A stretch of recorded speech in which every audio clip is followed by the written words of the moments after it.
Well, hello everyone. I hope not to hear an echo, and I'm not good because the music sounded a little wild, but now everything's fine. Everything is great. You are listening and watching Rashkin Report Perspectives, or Rashkin Report in English. It used to be called, I changed it to Perspectives. I think that actually suits it better, almost like I'm inspired by Portnikov's Argumente, because what the hell? And of course, I'm thrilled to be joined every week. Jonathan Fink of Silicon Curtain and I just sitting here discussing what's going on, sometimes with guests, sometimes without. Jonathan, pleasure seeing you as always. Huge pleasure as always. An absolute delight. I look forward to this point every week. And the world does not disappoint. It always brings beautiful chaos for us to discuss. We're never short of. Yes, I'm watching like what's happening with our shutdown extravaganza and elections extravaganza, and seeing how quickly the mood changes up and down, up and down. It's like a tennis, Well, Democrats surrendered on shutdown, but they won an election. But now Trump is dealing with Epstein case. And that's just internally, which actually again is part of Putin's plan because it injects chaos into our existence, makes us less able to pay attention to important things like Ukraine.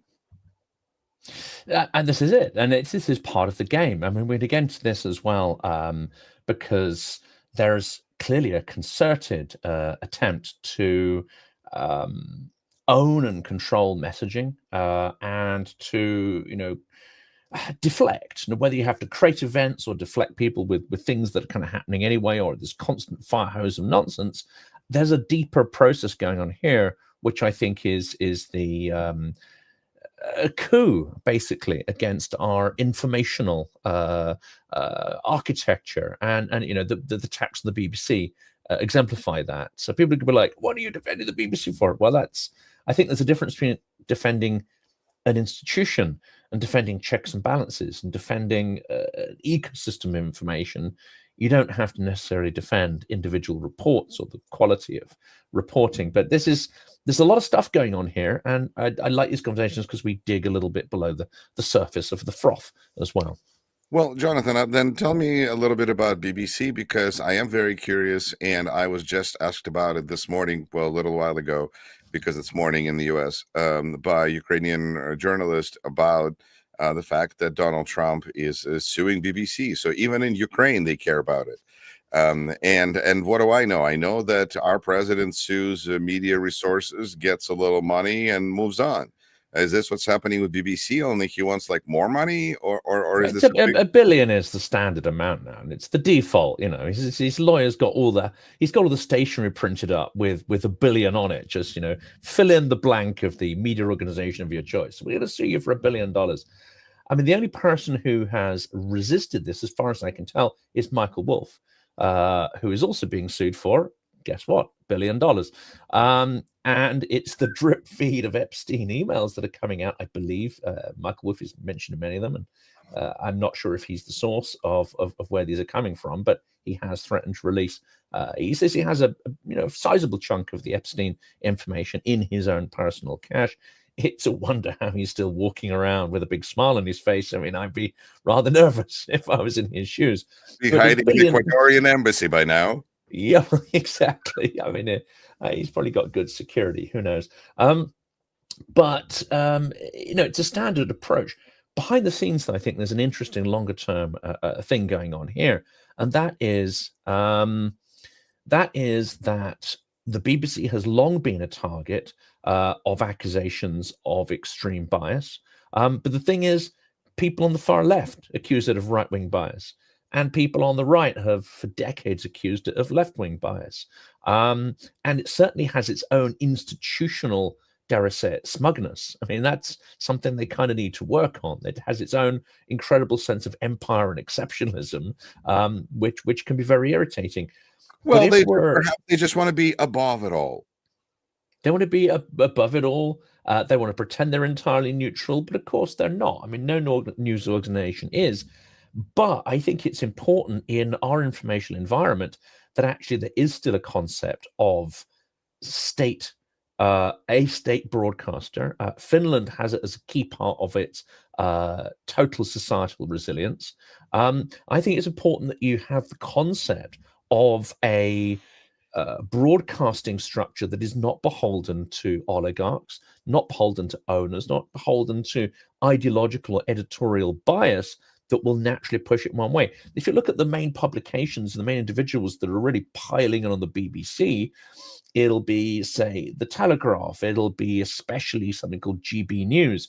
Just add a K in front of the GB and you'll get the angle. The irony is it's the least unbiased, it's the least, I would say, objective news media. It's those that will tend to interpret the world Most through a objective. definite, but the least objective. I mean, they interpret the world through a distinct political ideological bias, and then bash everybody and everything who doesn't hold that bias to try and get their guys into power. This is what they do, and they've done it for decades. Or Daily Mail, they will demonize minorities to create this sense of a nation under siege. Well, Channel 4 is good, and of course it's a semi quasi state broadcaster. Is it? And yeah, it has a remit to aim for unbiased reporting, and it has a remit within its constitution that it needs to deliver a certain quantity and quality of news broadcast. That's just part of its it has a kind of constitution and a remit, and they can't touch it, they can't fiddle with it, they can't meddle with it. There was an attempt recently to try and I think privatize it or change its ownership structure, and that fortunately fell through, because you would see this reporting start to degrade, I think, pretty soon. The only exception maybe is Sky News. Sky News does some really interesting stuff, some good stuff, and that does obviously have commercial ownership. But essentially, those that are bashing the BBC hardest are those that are themselves least objective and which have political axes to grind. This kind of tells you what's going on. And again, like all populists, what they're not calling for is institutional reform. What they're not calling for are new institutional standards and improvements. They are taking the nihilistic approach: burn it all to the ground. Burn it all to the ground is what they're going after. But of course, ultimately, they're doing this on behalf of, I would say, certain ideological points of view and certain oligarchical interests. Let's be clear. It's interesting that we're looking at this from different sides of the pond. And what it looks like to me is that when somebody who sees himself really as a best thing since sliced bread, I'm not going to go into cultural references too deep, but we have a president who is using state resources as his own. So what you're describing to me as protecting a state asset, I'm seeing as a threat potentially, because if you have somebody who comes into power who wants to do his own thing, then everything that, or he can just get rid of, like he did with Voice of America. And now I see from time to time, events being held by, say, Voice of America. And I wonder who's going to save it, because we just need a state that functions. And what you're describing is a much healthier situation. But, for how long? But for how long exactly? It's a situation which is under threat and under extreme duress, and the attacks are coming from a whole spectrum of different people. One of the most extreme and most overt, of course, is Mr. Musk. Any mention of his name normally kills a video in the algorithm. But anyway, let's go anyway. Musk is overtly siding and amplifying far-right voices. It's my belief, so we don't get sued, I'll call it a belief and an opinion, that the algorithms in X have been massively overhauled in the last couple of weeks only to hugely flood the zone with extreme right-wing commentators, people who I've never looked at, never subscribed to, never commented on, and yet my stream is absolutely flooded with right-wing clickbait. This seems to me a coercive and concerted attempt to absolutely pollute that platform and swing it towards a certain agenda.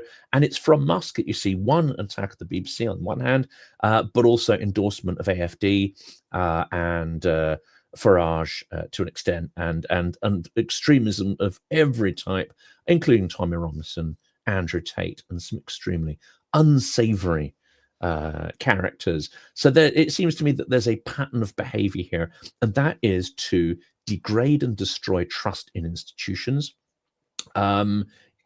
Using the sort of left-right political dynamic and othering of minorities, immigrants, etc., etc.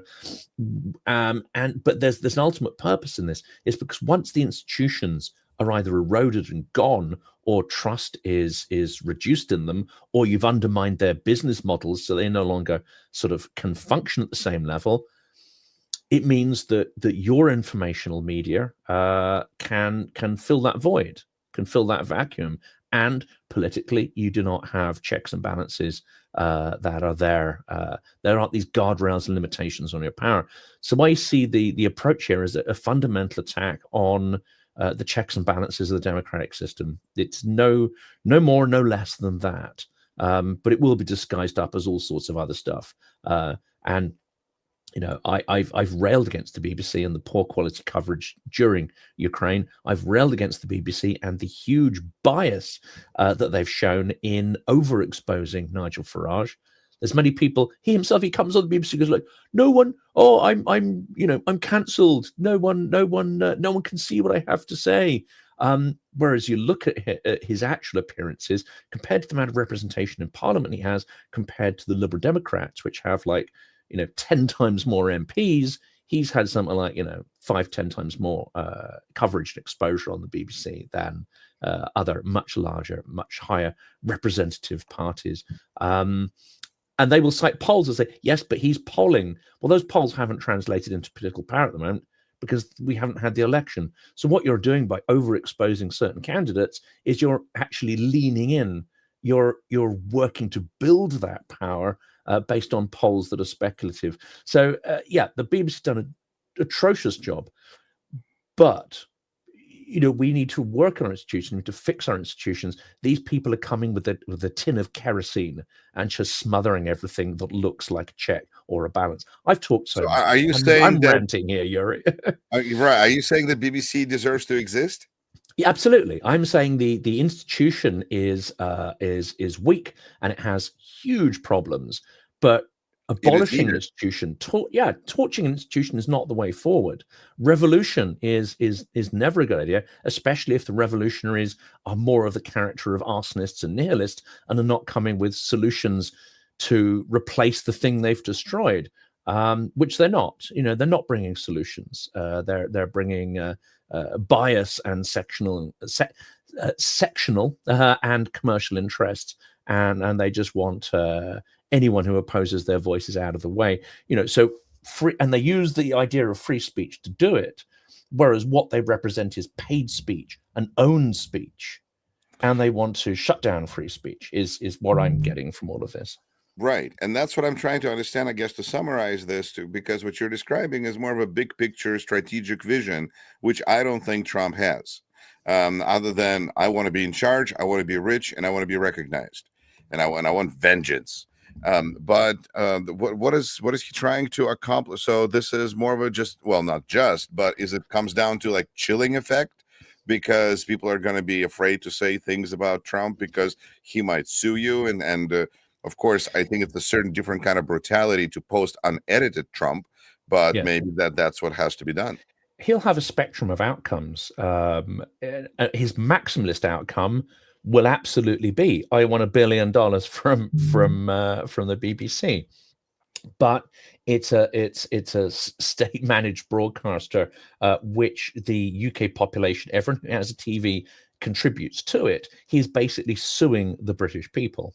That's what he's doing. He's suing the entirety of British taxpayers who pay that TV tax. So my message to him is a big F you. But it also doesn't fit, from what I can tell, I'm not a legal expert, it doesn't fit with the statute of limitations here. It comes outside of the window in which you can actually sue someone for libel or defamation. That window has passed. So I don't know, on technicality, he hopes to get this through the British court. So the minimal expectation, I guess, on his side is it'll have a chilling effect. He may well be told by his lawyers, he may not, that actually he's got no hope of pursuing this, because that's not how the law works. And no one's going to change the law in his favor. apply it with retrograde effect. I mean, it's not Well, happening. you sound like Speaker Johnson now when he talks about giving Trump a third term. I guess we can't do that. All right, but well, I guess we should look at a couple of other things. But thank you so much for BBC explanation, because I was really, I don't live there, so this is really helpful. And so, from everyone who doesn't live, but we have great comments from people who have opinions, who saw this. Thank you for taking part in chat. But put it this way, the same people are trying to take Channel 4 apart, which was mentioned in here. So this isn't just a sort of, I mean, Boris Johnson has always had a vendetta against the BBC. Ironic, because the BBC helped build his persona by constantly inviting him on to especially comedy shows. I mean, if he just stuck to the comedy, I think we'd all be okay with that. But no, he became prime minister, and that's they got they got the clown part. They definitely identify that, and he's very good at that stuff. He's very good at the sort of bumbling, clownish, persona, and he reads the room well. But all right, but he didn't do it well enough when it came to the Epstein case, because even though we are going to discuss Ukraine and there's much to discuss, I wonder what is blowing up right now in the United States, which is something Trump was hoping was going to go away. He put army in cities in the United States, and still nothing. We still, as soon as Congress came back, immediately it was a matter of getting Representative Grijalva sworn in. Getting the 218 votes, even after pressure on Republicans, because only 3 or 4 Republican representatives signed the Epstein petition to discharge, and all of that just started happening, gelling really quickly as soon as the gates opened. How does but at the same time, we see that Great Britain stopped sharing intelligence with us about what's going on in the Caribbean. Are we really just not trustworthy anymore? Well, this is Five Eyes, isn't it? And this is hugely strategic, because I don't know whether they've just ring fenced that information. And you have to ask, why would they do it? Well, because they see what's happening there as being extrajudicial killings, which I think one can fairly describe it as such. Will Maduro outlast Trump? No. Okay. No. I mean, this is a very, very convenient get out of jail free card here. And I think actually the more Epstein ramps up, the more likely it is that we'll see the conversation turned back onto Venezuela, Greenland even. My last conversation today was with Anders Puck Nielsen, which people will see later. And of course, the new US ambassador to Denmark has just been appointed. And what's at the top of their to-do list? Steal Greenland. Yeah. So, but these aren't necessarily, I mean, there's maybe some geopolitical foundations to these ideas, and some of these ideas have been knocking around for a long time. But the executional decision, when and how they go in and execute on these plans, I think is going to be very much driven by domestic political expediency. So as Epstein ramps up, what are we going to see in terms of the big distraction? That's what we've got to look out for. And I mean, my mind is on Venezuela, because they've already got a fleet. Sorry, you're muted, Yuri. There was a great comedian on Daily Show who pointed out that Trump can distract effectively attention from the Epstein case by ending the war in Gaza and in Ukraine. Well, he's like halfway there. But what do you think about...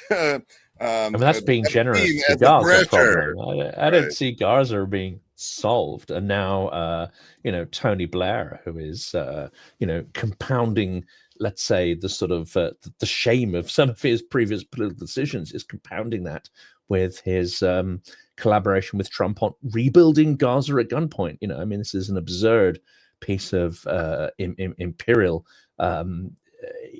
attitude that you can use the military to rebuild a territory like Gaza, which you've been complicit in helping to erase. So no, I mean, there's no solutions here. But what I think we need to look out for is the distraction. What is going to take the pressure off him domestically? What is going to allow him to suspend the upcoming midterm elections? What is going to allow him a get out of jail free card for Epstein and the stuff that's sort of blowing up now? Because it's not a given. Just like everyone thought Mueller was going to be the solution, and then that all just whizzes past and he blows through yet another barrier, another red line that we thought was uncrossable. The trouble is we're coming to all of this with a rational way of thinking, and post-rational populists do not think and act in the same way. They're prepared to go way beyond we can even imagine. I mean, if I'd said to people 6 months ago that he's going to tear down a third of the White House, just literally, there'll be bulldozers in and he'll tear it down and he'll literally take a massive dump on the heritage and the concerns and feelings and freedoms of at least half of Americans. People would have said, yeah, he'll never get away with that. Well, I'm afraid we do not understand the situation we're in. He could easily get away with the whole Epstein thing, irrespective of what comes out. And one of the ways he'll do it is by contriving a huge scandal that will flood the zone. Here's what I'm watching, is what is Trump's base going to do? We already know that according to polls, he polls twice as bad on this issue as anything else. He's bad on everything. He's terrible on his handling of Epstein case. And that means that there's some Republicans that are questioning his handling of Epstein case. So I think that what I'm watching for is his poll numbers to see what that's going to do, because I do agree with Chuck Schumer that when Trump's numbers start to decline, we're going to see more resistance from Republicans who right now just feel bulldozed. And I'm paraphrasing. But, to go back to the East Wing, which I think is really important because it really hurts. It's, to me, highlights how Trump makes decisions, because he seems to have 3 stages. First, he issues a press release. Then he announces a date. And then we see if he actually does anything. And it's like 3 separate things. But when he actually wants to do something like to tear down East Wing, there is no press release. Then he just does it. It's interesting. And I don't think, again, I think I talked to Marcy Shore yesterday about this, who's Timothy Schneider's wife and a very successful academic, and of course, an expert on Ukraine and stuff. And we were discussing that we're missing the point if we think that he just tore it down because he could, or because he didn't see any intrinsic value in it. There's something a lot more going on here, and it is a form of ritual humiliation. It's a form of sadism. He absolutely knew what value that had to many, many people. And tearing it down is a way of saying, not only I can, because there's no guardrails and no one's going to stop me, but I'm going to do it because, like the AI video of him dropping, gallons of feces on people's heads wearing a crown, I'm going to do it because part of my power, part of my impunity, is to actually indulge in this ritual, sadistic humiliation of my opponents. And it's a way I don't know. I feel like it's honestly just part of his diagnosis. Just that, like, it comes out this way, but his just desire to do whatever he wants in a performative, demonstrative way. Performative sadism, she called it. Yes, right. Well, that's great. I will say that I'm looking forward to seeing Timothy Snyder with Rachel Maddow in Chicago, and they're going to be coming through. Super cool. That'd be good. That should be very exciting, and I'm looking forward to having Lev Parnas back on Rashkin Report shortly. And that will be a very interesting take on all of this mess as well. But he's been on before then, has he? He's quite a character as Lev. Yes, and he is, I love his expression that everything is not as bad as you think. It's much worse. This is, people ask me how I understand Russia, or partly understand Russia. I know Michael Fagan had some, you don't understand everything was his phrase. You don't understand everything, but the phrase that I always use, and it's very, very simple. И потом всё стало хуже. It's like everything can always be worse, and if it's Russia you're talking about, it really will. I mean, you can almost guarantee that it will. If there's a high road, you can guarantee it'll take the low road if the choice between the two. Absolutely, and I feel that one of the expressions that I've come up with to help me put on a Russian lens quickly is to say "cut the crap," because that's kind of like a one way to just kind of let's get real. Because let's get really cynical in a worst possible way and think of the worst possible motivations for people and think that that's how it's going to be. Just take ethics, throw it out the window. I teach rhetoric, and I find it interesting to explain to my students that competence comes out of professional and personal. If we respect somebody as credibility, if they have credibility, that's because they're professionally competent and they're personally ethical person. And if they're lacking one or the other, that's not true credibility. And I say that when it comes to Russian speakers, they don't really get that personal part. They just respect that professional, that's the only thing. And then that other part is just, it's, talented people are quirky. And then you just excuse behavior by anybody. So I think that there's different ways of trying to kind of be able to look at, because it is a problem, because we speaking English are fundamentally acting more polite to each other than people who speak Russian. And I think that it's just we need to constantly find ways and people who can help us translate that danger, because it's hard to imagine. It's like David Frum, who I don't know personally, would like to interview him someday. But he's speaking about how he speaks to Canadians about the threat, and they kind of go, "Well, what's the plan? What's the logic there?" And and what can we do better? And he's like, "No, that's the way Trump is." So it's kind of like that's just the way Russia is. So versus any specific a plan, vision. It seems like people in charge are not very bright, but there's no consequences for making mistakes. And so they just do whatever they feel like. And if it doesn't work, they throw more people or more money at the problem. I will take some issue with there are no consequences. There are consequences often if you get something right. So I think this is a key to understanding it. In a kind of highly punitive hierarchy, and there's this phrase sort of починить, show deference to the guy above you. Yeah. Right. Show deference to the guy above you, dump on the person below you. And when you get to rise up that chain, you behave in the same way.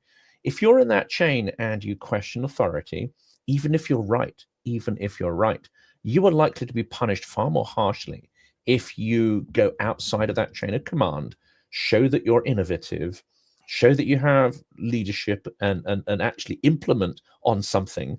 Let's say you're in a particular situation, you're like, okay, this is my order, and it's going to get me and everybody killed, or this is the thing that actually we should do based on the information I've got. You're going to be punished far more harshly if you're that kind of person in this hierarchy than if you follow the orders and by some miracle survive, but get everyone in your unit killed. You're not going to be punished for that, but you will be punished for being innovative and showing any kind of agency. So this is absolutely, you've got to understand that as well. No good deed ever goes unpunished. But I do want to come back to the Epstein case, because there is an article story in Politico saying that Jeffrey Epstein claimed he gave Russians insight into Trump. And I feel like it might be kind of relevant to what we tend to discuss here. Yes. So newly released emails show the late convicted sex offender's extensive network of foreign contacts, whom he corresponded with about Trump's policy decisions. And so the story goes, nearly a month before Trump met Putin in Helsinki in 2018, Epstein attempted to pass a message to Russia's top diplomat. If you want to understand Trump, talk to me. It's a quote. I think you might suggest to Putin that Lavrov can get insight on talking to me, Epstein wrote to Thorbjorn Jagland, a former prime minister of Norway who was leading the Council of Europe at the time of this exchange. Lavrov was obviously Lavrov. I love how Politico has to explain that Lavrov is not a horse, but Lavrov is, I don't know, they didn't say horse. They just said Lavrov clearly means that Lavrov. Oh, I thought maybe the other Lavrov. Like what? Who? What else? Well, it's like Catherine. Is it like Carolyn Leavitt saying that no, when Epstein was saying all these things, he was talking about a different Donald Trump. Yeah, that's the best excuse ever. There's so many Epsteins. There's a lot of Epsteins. There's a lot of Donald Trumps. It's like they've all got doubles and trebles, and it's who's who. Who knows? And no Epstein one knows indicated anything. that he had previously talked with Trump about Trump with Vitaly Churkin, Russia's forcible ambassador to the United Nations, before Churkin died in 2017. Mysteriously. As always. As always. Yes, he choked on his sushi, as one does. What does this all mean to you? I mean, I'm sure he was doing this out of the goodness of his heart because he only wants the best outcomes for everybody. No, I mean, he's fishing, I'm guessing, for what he would assume is quite a handsome payoff. If you help inform, Russian active measures, if you help give them information that is strategically useful, and let's face it, I think it's been very strategically useful for them. They've managed to shoot themselves in the foot over and over and over again, but the information I'm sure they got on Donald Trump's behavior and psychology is top notch. To be honest, all they had to do was watch, a few videos of Michael Wolff and, Trump's cousin, Mary Trump, and they would have got the measure of the guy anyway. I don't have to pay anybody off. It's all out there if you want to go and fish for it and look for it. It's all out there anyway. But I'm sure, he's thinking that, there'll be a quid pro quo, or that these are kind of people who can do me favors and vice versa. I don't know what those favors are. I don't know what those business interests are. There's people in the comments making some interesting allegations, which I won't repeat or put on the screen because I don't want to get sued.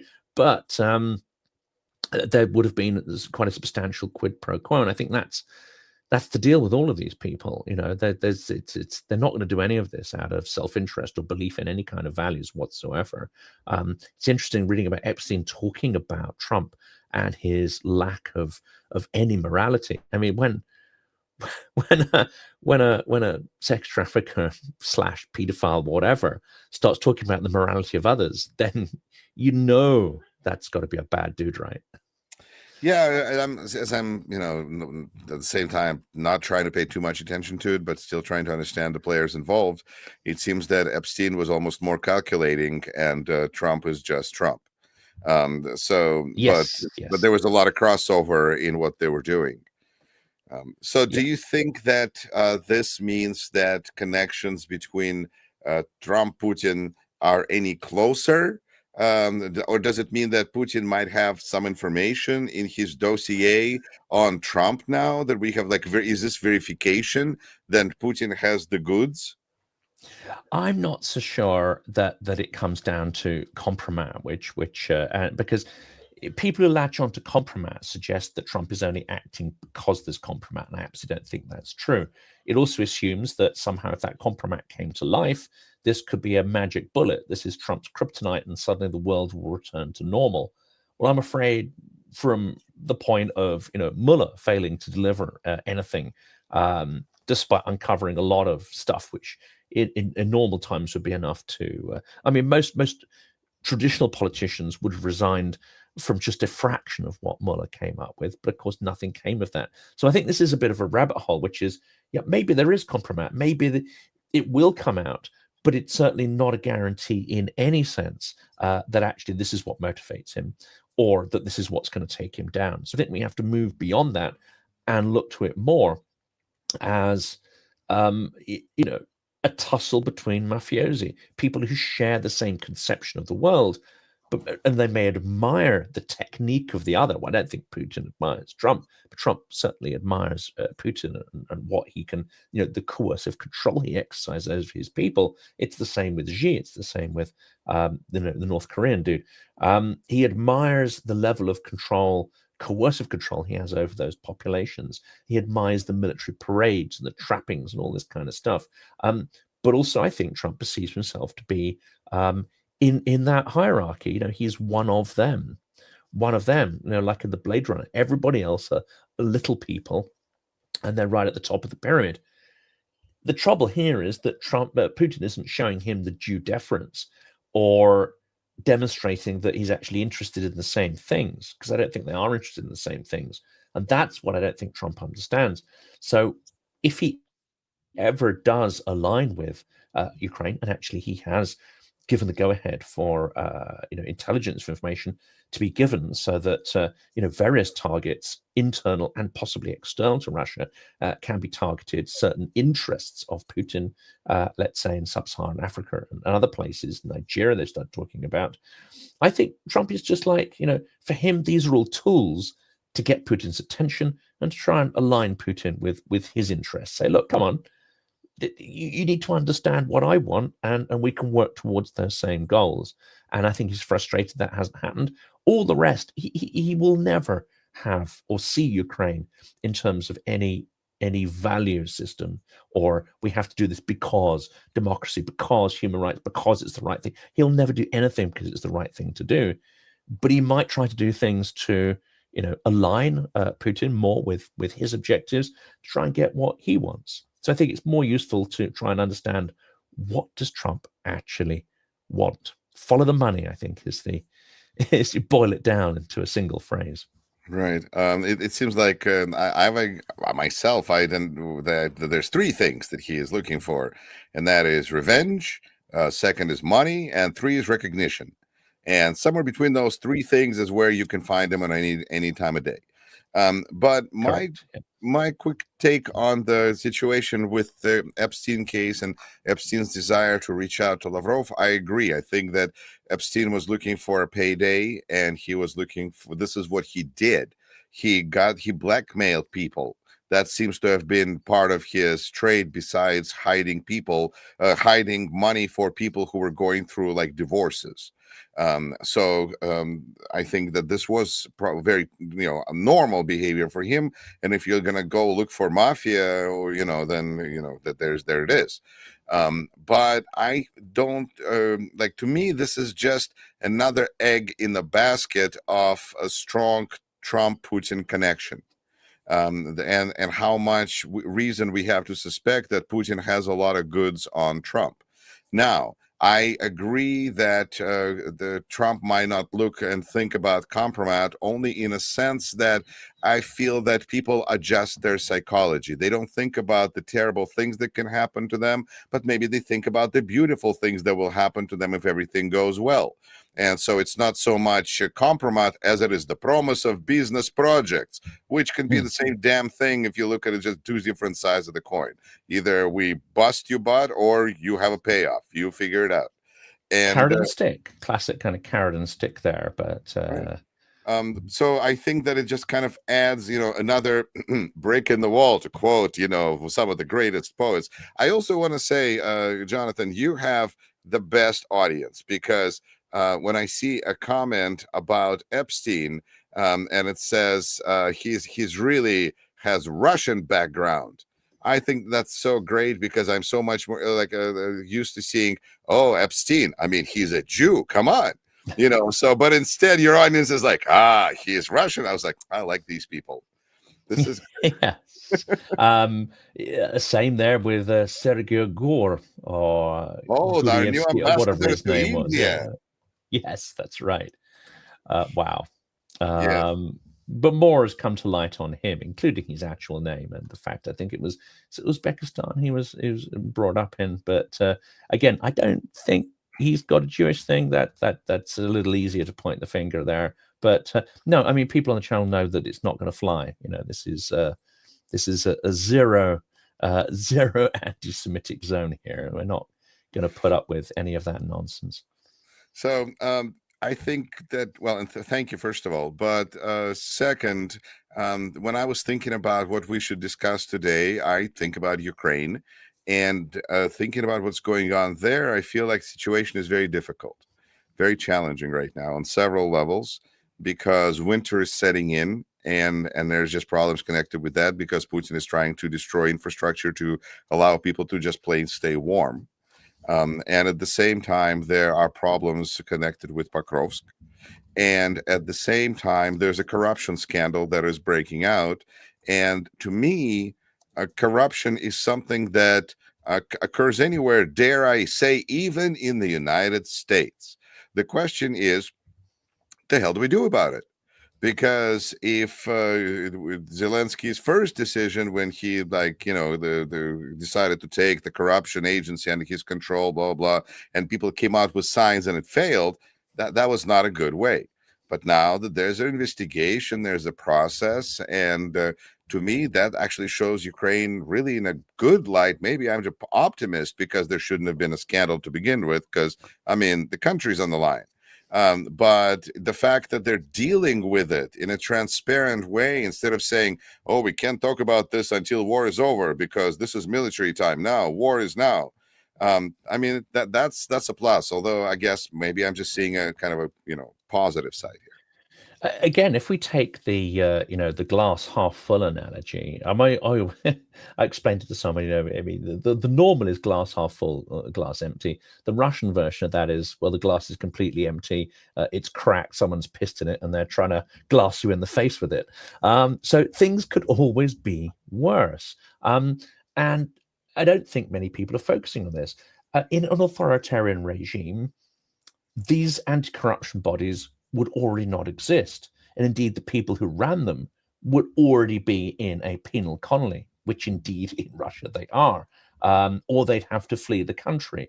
So the very fact that a case like this could be built, and it's taken them many, many, many months to build this case, that would have been known and probably feared by central government. So on one hand, you could say, look, maybe that effort to close down Nabu earlier in the year was a mixture of, like, maybe there was a kind of Russian operation going on, maybe there are some internal issues in Nabu, etc.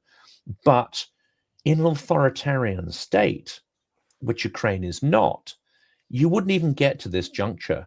That corruption would be so systematized. There's not even a question of even looking into it. Take Hungary, which is fast becoming the most corrupt, kleptocratic regime in Europe, and one of the least productive economically as well, because the level of graft is getting so intense. So we have to look at it and say the fact that these guys, whether central government likes them or not, are conducting the process. Zelensky's team would have almost certainly been aware that this investigation is going on. An authoritarian would have had them rounded up, coerced, their families threatened, and would have slung him in jail and shut them down. I think this is strong evidence that Ukraine is not authoritarian. It's evidence that they have a lot of problems they have to deal with, but every single Ukrainian you talk to in civic society says, we have a lot of problems we have to deal with, and we can't wait to the end of war to do it. But none of them are saying we need to abolish the government. None of them are saying we can have an election at this time. None of them are saying that Zelensky has to go as a result of it. I point out an article in The Spectator that Owen Matthews wrote, completely disingenuous, unfortunately, and ill-informed. He's been on the channel. He's a lovely chap, but unfortunately, he often gets the emphasis of this stuff wrong. If civic society can carry on acting in the absence of elections, if Parliament can carry on doing its job, and they don't get, assassinated and thrown in jail, then we still have the framework and foundations of an extremely healthy democracy. Tackling the problems is evidence of that, not the fact that they have problems to tackle. And I will be almost a devil's advocate for a second, because Russia also has regular situations where they find some corrupt official, and you go like, one, because they all are. That's like the rules.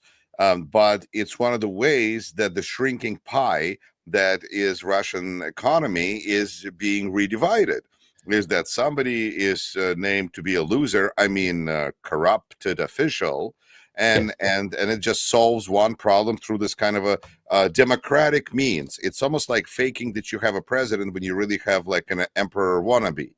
And so I think with Ukraine, it's really, it is great that they are looking into it, but I think all we can do now is just to make sure that the process moves forward in a transparent way. And so that the process is what what I feel is so important to be maintained.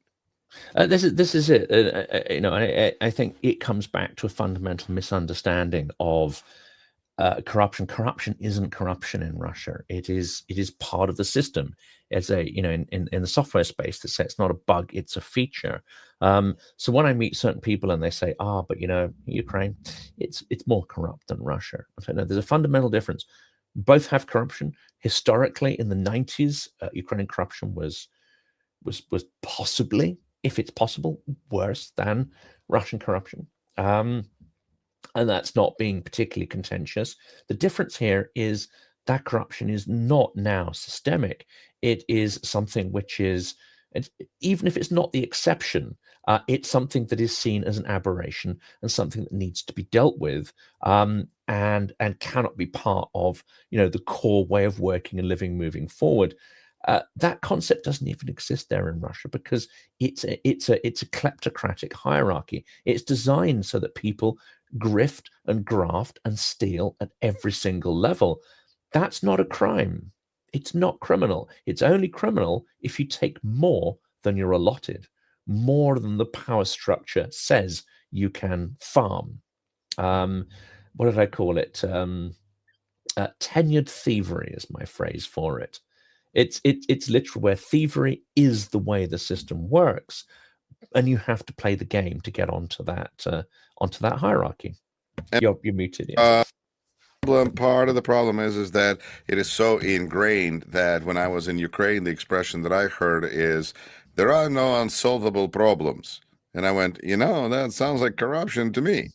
And, when Roman Cymbaluk and I were driving to cross the border from Ukraine into Poland, and we pulled up because there was a huge line of cars at the border crossing.